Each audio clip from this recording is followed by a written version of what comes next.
Hey guys, welcome back to this channel and welcome back to this book. So we're reading Clarice Spells Trouble by Lauren Child, and yeah, so I am dressed up because, not because I'm in a play right now, but sometimes I am, but I'm dressed up because we're going to a train which allowed costume, well, like they encourage costumes, and I was like, of course I'm gonna wear a costume if I can. So I'll try to show you. This one's coming off, so.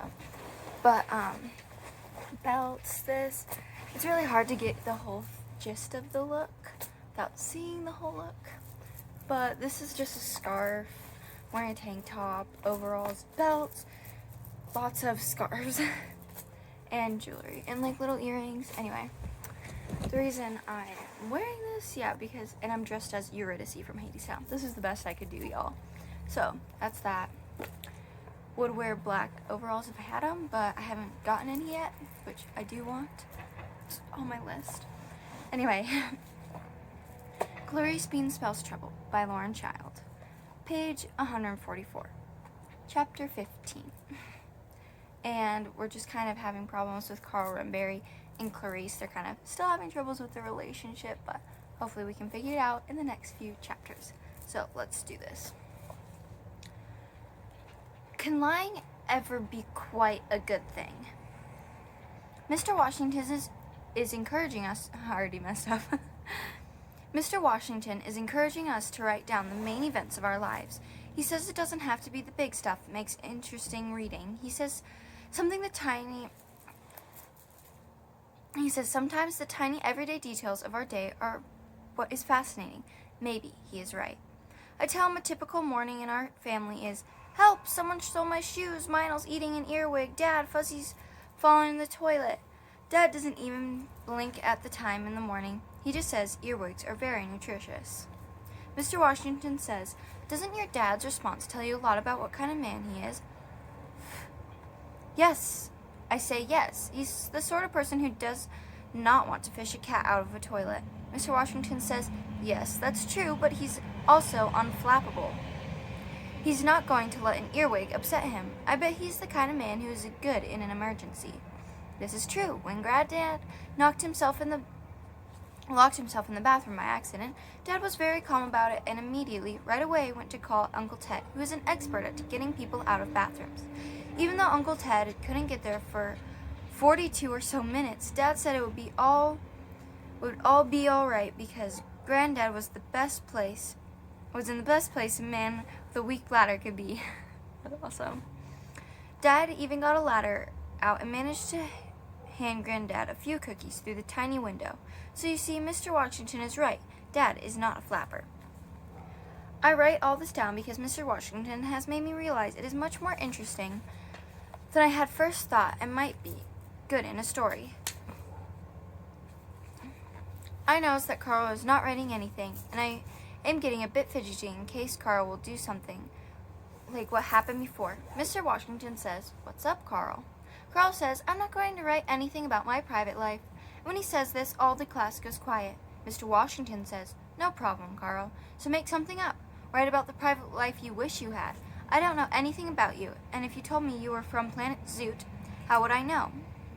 Carl says, "There isn't a planet Zoot. Zoot is not in fact a planet. However, Mercury, Venus, Earth, Mars, Jupiter, Saturn, Uranus, Neptune, and Pluto are."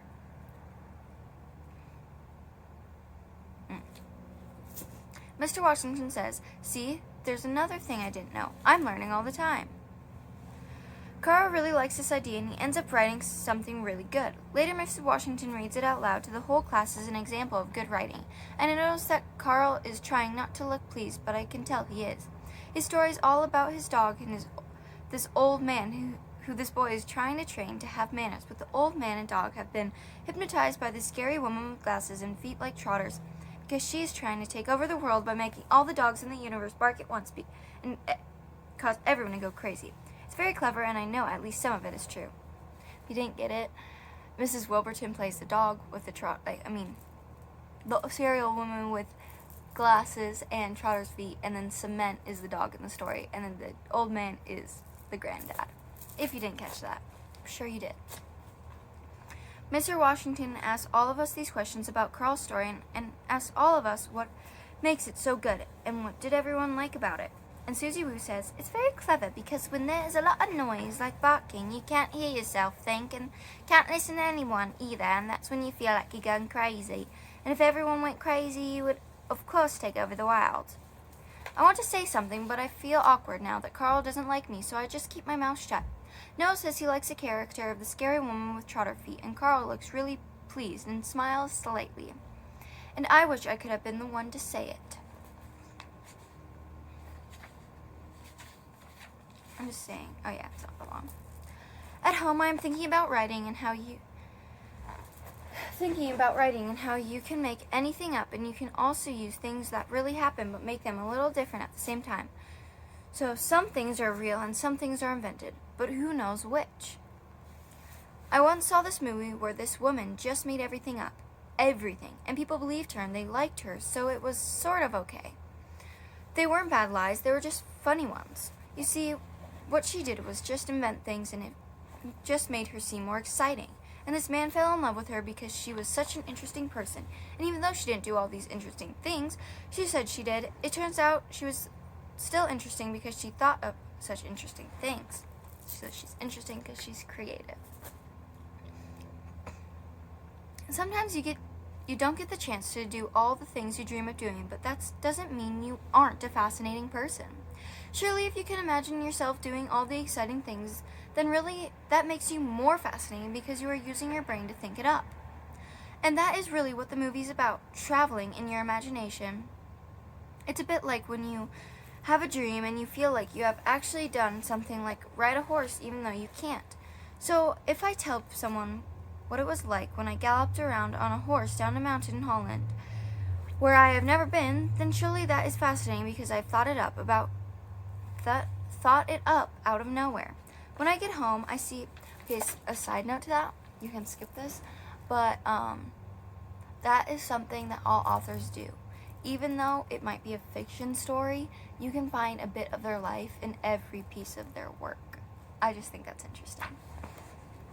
When I get home, I see Mom is out talking to Mrs. Stampney, and I overhear Mrs. Stampney saying, "Do you like my new garden statue?"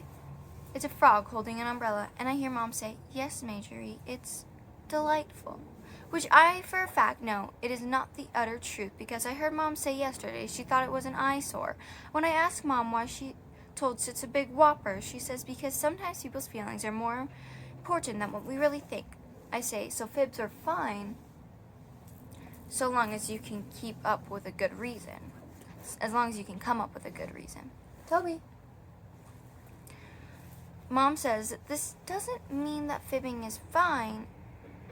For example, if you ate all the chocolate cookies but said it was Milo, then this is not fine. How does she know this? Since there are no cookies, I have to eat a dry piece of stalish bread while I watch the next installment of Ruby Redford called Keep Your Cool, Clancy Crew. What's happening is Clancy Crew has got in trouble with Mr. Parker, Ruby's next door neighbor. Mr. Parker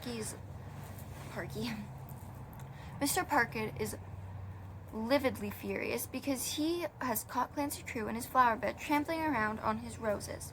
Mr. Parker doesn't know it, but Clancy is setting up a special bugging antenna aerial thing in his flower bed. It's disguised as a fly, which is really, of course, very clever. I am not quite sure what it's for because Milo was having a bit of a tantrum about there being no cookies, so I couldn't hear the TV over his whining. Anyway, you can bet it has something to do with someone somewhere wanting to take over the world. Anyway, Mr. Parker is really beside himself and ready to call the cops, and he is holding on to Clancy by the ear, which looks painful. Luckily, Ruby Redford is on the scene. She pretends to be all breathless from running, and she says, "Did you catch it, Clancy?" Clancy is looking at Ruby out of the corner of his eye, trying to catch her drift. His ear is still being held by Mr. Parker. Mr. Parker, catch what? What's to catch? Mr. Parker is all baffled and not sure what is going on. Ruby, oh, hi there, Mr. Parker. Clancy saw a giant rodent run into your rose bushes. My father say they play havoc with roses, and they're always chewing up his, and just give 'em 2 seconds, and, well, You can forget about winning the Best Rose Award. If you know what I'm saying, thank goodness Clancy was here. He practically flew over your wall when he saw it. Didn't you, Clance? Clancy. Yeah. Oh, uh-huh. Clance just hates the giant roads. Don't you, Clance? Hate 'em. All this time, Mr. Parker's still standing there speechless. Did you catch it, Clance? By this time, Mr. Parker's utterly taken in and believes every word of it. Mr. Parker. Yes. Did you catch it? Clancy. I'm afraid it got into the Smitherson's yard. Mr. Parker hates the Smithersons, so he can't help looking pleased about this. You have to be good at acting to do this, and that's the thing about Ruby Redford. She is. And what Ruby Redford has done is lied to Mr. Parker to cover for Clancy to keep him out of trouble. It's one of Ruby Redford's rules. Never let a good pal down. So if it's wrong if you lied to get someone into trouble, can it be right if you lied to save them from trouble? Good things to think about.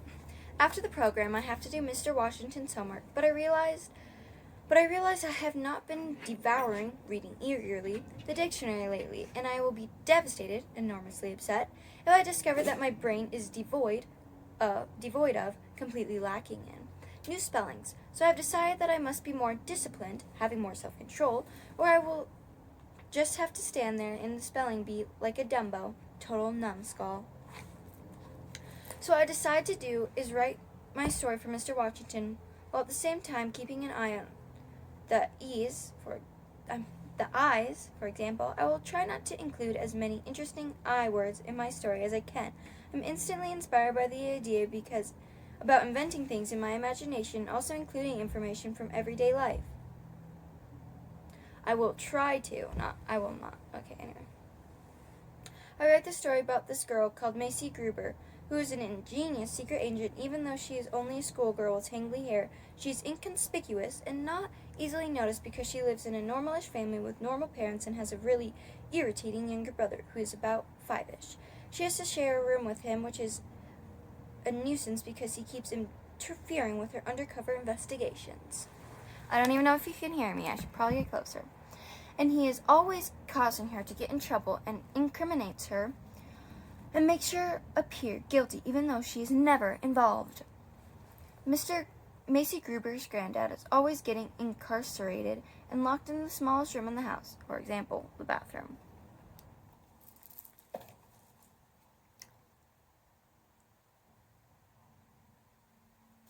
Is that supposed to be her last name? I don't know. I was trying to understand this. Miss Macy Gruber's sister is mainly quite rude and on the phone to France quite a lot. Mrs. Gruber has an older brother who works in a shop called Aubergine, selling healthy food, but you could never guess it because it's not really a shop at all. It is in fact incognito and disguised because really it is a secret agent headquarters, and the shop owner, named Waldorf Parker, is in charge of the whole operation. Of course, maybe Macy Gruber has an utterly exciting lifestyle, as you would expect. It takes me ages to write because I have to keep looking up words in the dictionary. And I am quite pleased with my story, as it is very inventive. Though trying to squeeze in as many I's has made some bits of it a little incoherent, not clearly thought out, and consequently difficult to understand. I wonder what Mr. Washington will think. Here's like a random flower. But anyway, that is the end of the story. Not the end of the story, the end of the chapter. So have fun with that, and I'll probably try one more today. And otherwise, I'll tell you guys how this whole outfit thing went tomorrow. So thank you guys for watching, and I will see you guys next time. Again, Clarice Beanspell's Trouble by Lauren Child, and that was chapter... already forgets what the chapter was. That was chapter 15, and we ended on page 155, so we'll pick up with chapter 16 on page 156. Thank you guys again for joining me. See you guys next time. Bye!